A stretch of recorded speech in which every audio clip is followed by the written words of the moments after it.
think I really had a wall built up there for a while where I actually had associates, but still didn't know how to actually leverage my own time, realizing that there's other things that I could be doing that would be more beneficial to the entire vision and team if I could just let go of more adjusting. That was a slow roll for me.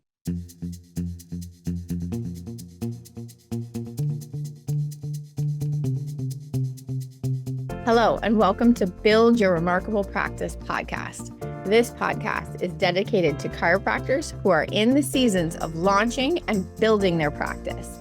Join myself, Dr. Lona, and my co-host, Dr. Bobby, as we have conversations each week as it relates to building the practice of your dreams.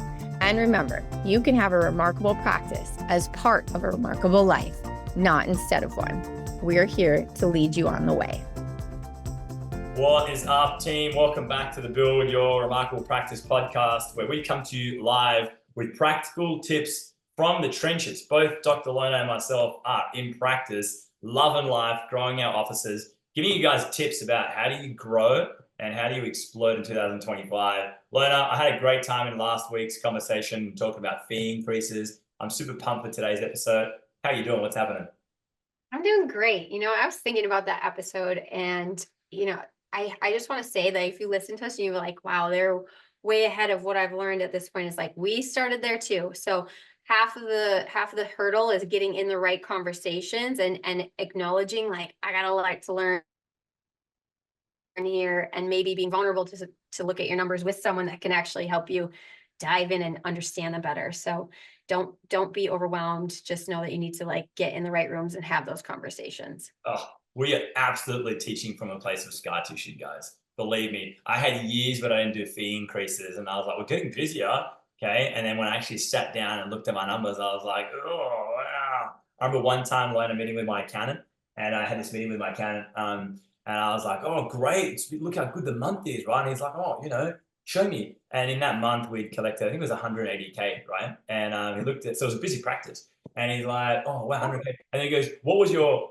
expense? And he has a look, the 30-day income was 180K, the 30-day expense was like 171. And he's like, it's not that good, right? And I was like, and then when I sat down there and reflected, right, he killed me, because the next couple of nights I'm thinking in my mind, and one thing that stuck out at me at that point is like, we hadn't done fee increases, right, in years. And I was like, okay, that makes sense. So I calculated if you did an adequate fee increase, what that would equal to the bottom line. We made that change. And, it was epic, the impact that had for our profitability and the ability then to pour back into our practice to deliver better service and just grow at an even better rate, right? So good.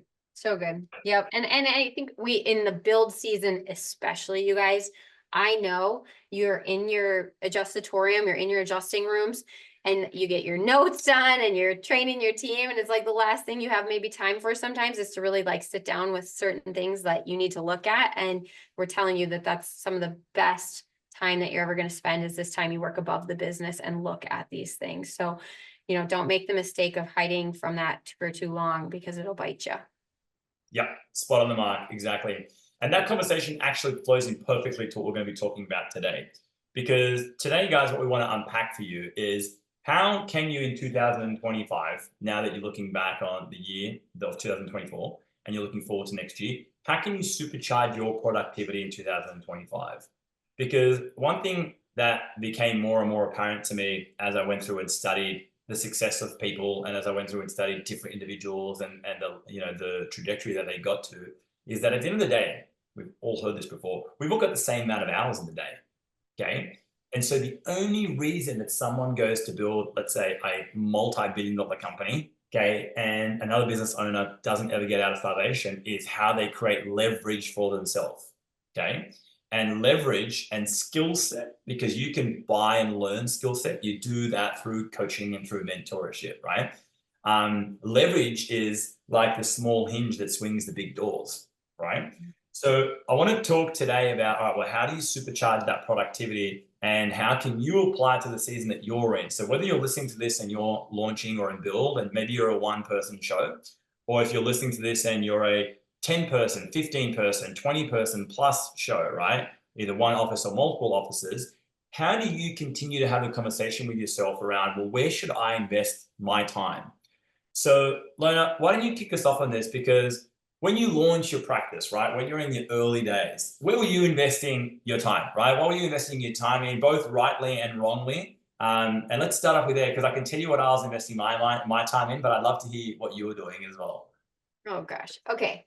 I think back a little ways here. So I think one thing I invested my time well in was spending time being strategic of where I needed to go out and market and not leaving that for like the last thing on my timeline to do. So I would spend a lot of time out in the community meeting people and like trying to form these relationships. And I felt like I couldn't hire someone to do that for me at that time because I was my brand at that moment and I needed to develop the street cred there. So that was time well spent. Where I probably wasn't spending time well spent is there was things that I could have had other people following up on from the marketing I was doing, that I could have been leveraging someone right from the get-go. So probably getting more help sooner in the CA realm. I did start with one CA to begin with, but I think I've always probably been slow to hire with certain things, whereas like if I could just get myself behind the vision of hiring sooner, we probably could move through some growth faster. And I think that's a hiccup I've had, whether that's adding a second CA or a third CA, or like right now, I actually just interviewed a grant writer for the school-based practice that we have, because we're obviously doing some unique research with that. And we could use the skill set of a grant writer instead of some of us trying to do that on our own, which is a waste of probably my time because I can hire someone that can do it better than us, right? So that's a real practical today experience of where I am not leveraging my time anymore doing things that I could pay someone else to do. But in the beginning, I think that was a lot of it. It was trying to use my time to market. And I did have a CA to start with, so that was done well. And I probably could have hired someone even sooner to be a second CA in the practice than I did. Yeah. I remember for me, of course, I learned the hard way. I learned, I've got to market. Marketing is important. I try and invest some time in marketing, but marketing would be an afterthought. So the practice that I first took over, I bought a practice. It was a tiny practice. It cost me, I think it was 40K to buy this practice, right? Tiny little practice. But I remember I was doing everything. So in the early days, and everything means everything. I would unlock the practice. I would vacuum it before patients would come in. I'd water the plants and I'd dust the glass and dust the shelves, right? Then first people would come in and I'd, pretend to kind of meet them at the front, like, oh, CA is coming, but hey guys, you guys are nice and early. Come on through, I'll take you through. Then I'll deliver the service, which is the adjustments. So I'd get the person adjusted. I would educate them. Then I'd go to the front and check them out. Oh, you guys are early. CA's still not here. Hey, have a great day. We'll catch you on Tuesday. Like, so literally that was me. I was doing everything, and then when there was time left over, that's when I'd be like, all right, maybe I should now go and market. And then I would market in like a de-energized state because I was basically doing everything. And there is a season of that, right? But here's the thing. If you're hearing this, I don't want you to get stuck anywhere, okay? Because you're hearing this and you're on different levels now. So I learned this great lesson about, well, when I buy back my time, what do I actually invest that in? And I learned this through a friend of mine, guy called Dan Martell, and he explained it quite well. He says, okay, there is this ladder that you want to buy back your time on. And I think this is brilliantly explained. Watch this. In the beginning, Dr. Bobby was doing everything, dusting the ceilings, watering the plants, right? And glass cleaning the glass at the front, okay? So those are all admin tasks. So after a while, you get to a point where you're like, all right, I've got to take some of my money and I'm going to invest it into buying back some time. So I'm going to hire admin person. So in the chiropractic world, that's a CA, right? And then suddenly I had somebody open the practice for me, watering the plants, dusting the ceilings, and Kleenexing the glass. Okay. This person also was able to then take payments, map appointments, answer phone call, get back to practice members, the CA tasks, right? And then after a while, my focus energy then was able to go more into marketing, which yours should be too if you're at that season right now. And then what happens is if you focus on marketing and you build that skill set, you will get to a point where you max out. So whether that's 150 visits, 250 visits, 350 visits, I don't really care. Whatever it is based on the few factors around your systems, you will max out your adjusting capacity. And then I always cringe when I hear the person that's like, oh yeah, there's this one-man show doing 1,000 visits a week. Even though at one point that was a desire of mine and I was like, that guy, right? But I can tell you it's like, all right, the time gets so filled up that, again, you're in the same position. You're maxed out because of a certain amount of hours in the day, right? So the second thing you got to buy back is then you got to buy back someone that can help you with the delivery. And the delivery is things like tech CAs. Maybe that's a secondary CA on shift. The delivery is things like associates, right? Being able to like add associates that can help you with delivery. And a lot of practices get stuck at this third rung, which is the delivery.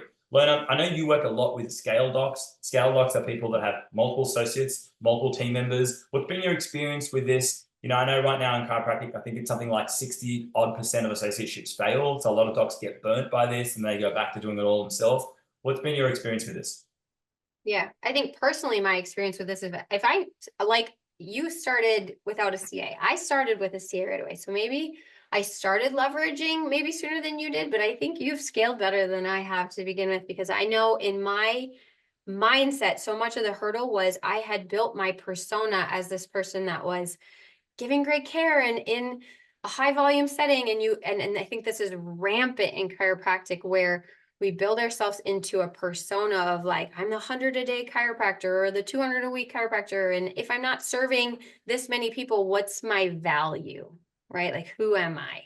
And I think for a lot of our CEO docs, and this is good for you to be thinking about this in your build season where you're growing and you might be the only doc in the office, is you are valuable to your enterprise, not just by the number of people you see in a day or a week.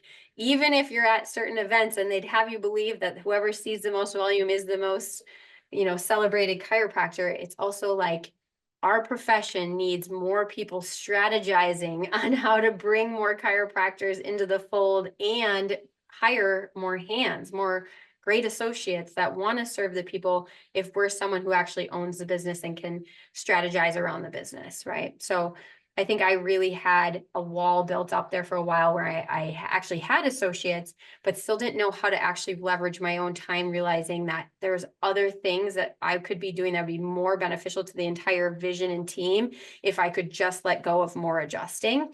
That was a slow roll for me. Oh, I'm glad that you said it and not me, because you hit the nail, absolutely nailed it on the head. So guys, rewind that last minute and just re-listen to that. Okay. It's not about getting up on the stage and building this thing around you, for me at least. All right. And building this thing around you and, putting it under the cover of, I'm serving like this. Sure. If you're truly serving, you can be more leveraged and serve even more. Right. So if it's about a service conversation we're having, there's other ways to do that. So I think you absolutely nailed it. I'm glad that you brought that up. I look at myself as the way that I go and when I get to each step of the ladder is then what do I do with my extra time? I invest it into acquiring new skill sets. So a lot of people, they buy back time, they have some money, and then they don't know where to invest it. Invest it to hire a coach, hire a mentor, get in on a mastermind group, because you're going to learn new skill sets how to break through the next level. Okay. So if you've had failed associateships before, it's because not that associateships all fail. That's a self-limiting belief.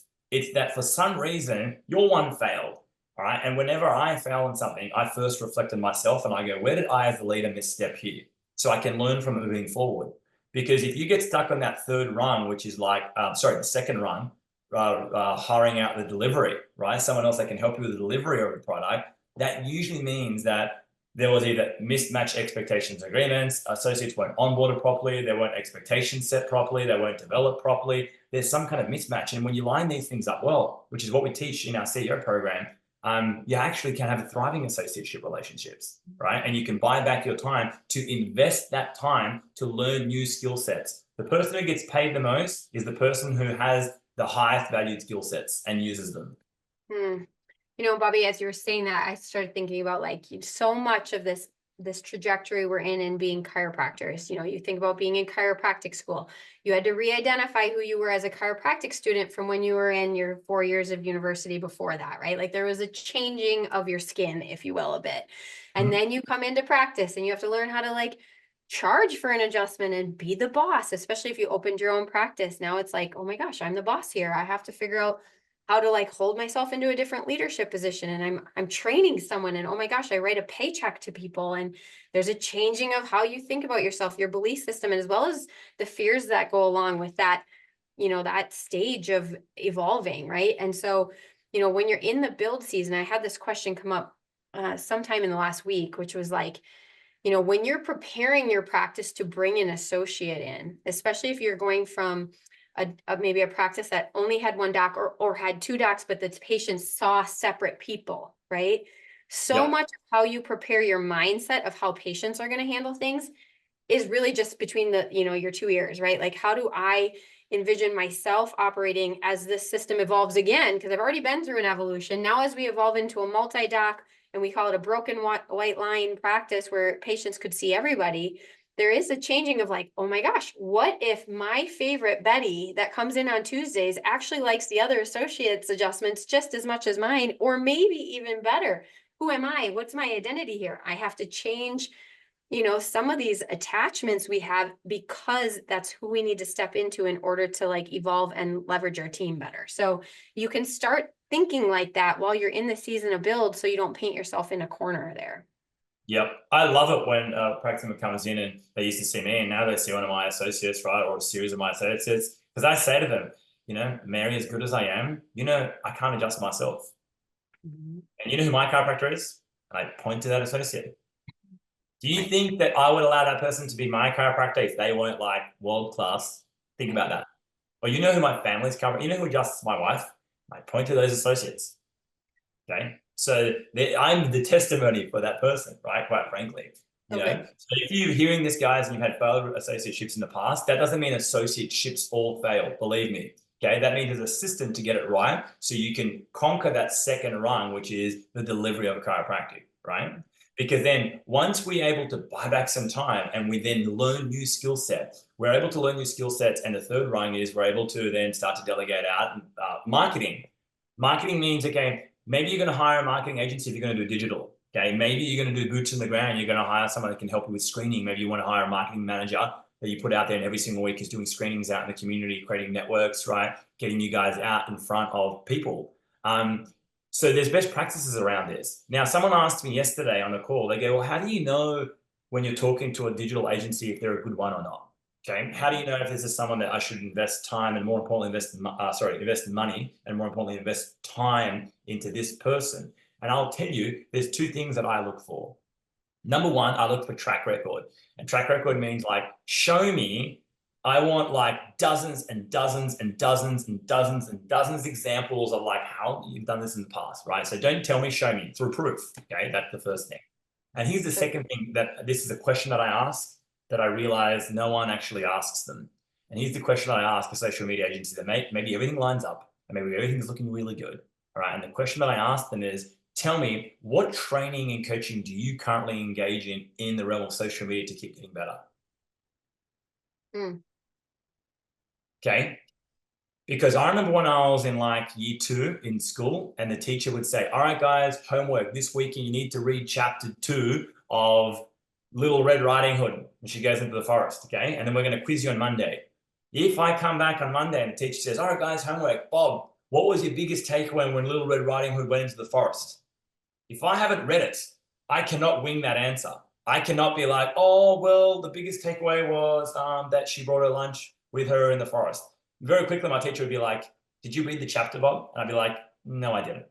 So she can pick it up in my response. So it's the same thing in like this. It's like, Lona, hey, I'd love to know, what do you currently invest in now in this world of social media to keep upskilling and getting better and developing yourself in the game and developing expertise? I love it. And just listen to the next 5 seconds that come out of their mouth. Because if there's a pause, if there's like, if there's something there, okay, you can quickly pick up, is this person investing in himself, and do they practice what they preach? That's great.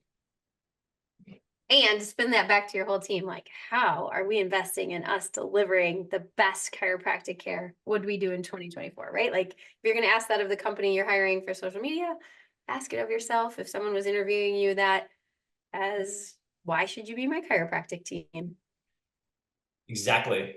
I'm glad that you brought that up. If a patient asks you right now, how are you investing in yourself to be a better chiropractor next year to warrant that fee that you just increased, or that fee that you're charging me? If your answer is like, okay, that's an issue. Your answer should be, well, I'm investing in myself. Okay, here's the program I'm learning now. We're getting our team to live trainings. Okay, we're building out this X, Y, Z. You can quickly answer that, and you see, this is someone whose heart is fully in it, and this is somebody who I want to put my money in. Okay. Yeah. So number 3, guys, delegate out the marketing. All right. There's obviously internal, external, and digital pillars. We're not going to have a marketing conversation today, but if you guys want a podcast on how do you actually hire a great agency, absolutely, we can do a podcast on that as well. So we've delegated out the admin tasks. We've got CAs helping us, team helping us. Now we've got associates helping us serve more, increase our capacity. We've delegated the marketing out and we've done this well. We have consistent lead flow coming into the office. Then a lot of docs find themselves in this position where they're the only one that can sell. So we have a sales problem, right? It's like, doc, my associates just can't convert. I'm still doing all the conversion, or I've got CAs that can't get people over the line, you know, when they're inquiring online or at a screening, it's just me. So then we've got to delegate out the sales, which means we've got to teach other people that can sell. Now I have CAs and virtual CAs that can sell and put, you know, new people on the books. And then we have associates who can be taught how to sell as well. Lona, how do you teach associates how to get better at, let's use the word, selling? Day one, day two is a sales process. What is the number one formula to get somebody better at something? Train and repeat. Yeah. I thought it was going to be more of a surprise than that. Isn't there more to it? Just more training. And obviously also hire people that innately want that. And I will say this is training too, but if you're training chiropractors how to double down on their conviction, they got to love chiropractic. We got to get to the point where that's anchored in so that it is oozing from that person, right? Yeah, exactly. So there's a process of finding people that are naturally geared to be able to sell, that can communicate, that are extroverted, that are like on a certain level of dominance, definitely. But above all that, you got to find people that love what they do, and their heart is 10 out of 10. And then you train those people. Okay, train those people and you'll get amazing results, and you'll start building people around you that can sell. And then the ultimate level of hiring out is your leadership team. That's when, if you're at scale, you'll start having people like COOs, office managers. You'll have senior chiropractors that are in senior clinical roles. You have senior CAs. You'll have senior people that are on your leadership team. And that's ultimately how you get to the point that the business functions without you adjusting in there, right? Now, go ahead, Lona, you're going to say something? I was going to say, like, for those of you that are like, I am the owner, right? And maybe I haven't felt like I'm really awesome at conversion yet, or I'm doing great at retention, or, you know, some of these things. Like, there is an element too, or like in your bread and butter of what you do in a chiropractic practice, you are not a marketer. So yes, let's farm that out sooner than later to one of these agencies that knows how to do it. Like Bobby just gave you gold on how to interview them and know who you're going to pick. And are you really doubling down on your own level of mastery in these systems, as well as just like, who am I as the leader that steps through the front door every day? Because I can't leverage other people if I'm not going to show up as the leader they actually want to follow. So make sure you're always looking at yourself in this process as you're evolving through it, right? And then asking, you know, okay, I'm hiring this person to do this part of it. Now, who do I show up as a leader that can leverage that person, right? Because you don't get to stay the same in the process, for sure. That is absolutely, that's the defining point of this whole podcast, guys, what Lona just said there. Because the question is, why am I getting my time back? It's not just so I can sit on the beach sipping cocktails. It might be that for a period of time, don't get me wrong. Some of you just need extra time so you can recharge the battery properly, or you can devote it to family, or you can devote it to yourself, or working out, right? Or eating healthy, or getting your own act together, right? We've all been through there. But quite frankly, there's only so many cocktails I can sit by the beach. Why is it that somebody, you know, sells a company for $100 million and 6 months later they're building another one? What's the reason for that? Okay, so the reality is that at each level, when you start to get more time back, that time you then use to develop higher level skill sets. Okay, as a CEO, your highest level skill sets are vision casting and being able to get people to be inspired and motivated by the vision that you're painting. Then getting clear about the direction of the company, what's important now, what's important next, and marketing and sales, right? Leading the organization, leading the team. But if you want to manifest $1 million office, a $3 million office, a $5 million office, you have to be a person that can lead $1 million office, a $3 million office, a $5 million office, right? And that is not the same person that you are today. So you acquire skill sets in that time, and those skill sets then become higher value skill set. Just like adjusting for me was a higher value skill set than baking bread when I was working in the bakery for $16 an hour, right? But then newsflash, there are skill sets that are higher even than adjusting, so that more adjustments can be getting done inside your office. Beautiful. So good. Yeah. Final thoughts, final comments, Lona? Anything you want to add? No, I love this. I think these are the conversations in my mind that help bring chiropractic to the masses of people who are really wanting this. We just have to get our organization in our practices to be able to serve to this level. Exactly. So look at that, guys. Where are you stuck? Where have you failed before? Okay, and lean in now 2025. Maybe later in the future we do an episode on what about buying back your free time at home, right? Delegating things maybe you shouldn't be doing. Maybe you shouldn't be cutting that grass. Maybe you shouldn't be like washing, I don't know, the clothes or the shirts every single week. Unless you love it, right?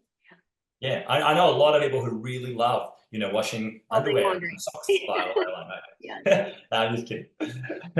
All right, team. Great episode, Lena. I love doing these conversations with you. And guys, audit your time routines at the moment. Work out where are you on that level. And remember, the only thing stopping you going from the level you're on to the next level is a skill set that you're missing. Right. So if you got questions about that, reach out to us, guys. Feel free to message us. We can definitely highlight it for you. Or follow us on our socials. We are both on social media. Follow us online there, guys, because we can get a lot more of this into you on a daily basis. Until next time, have a remarkable day. Thanks for listening to this episode of Build Your Remarkable Practice podcast. Remember, what the world needs now is chiropractic, and what chiropractic needs now is more successful chiropractors. If you like the podcast, please subscribe, share with your friends, and leave us a review. And if you'd like to connect with us personally, please click the links in the show notes to schedule a call.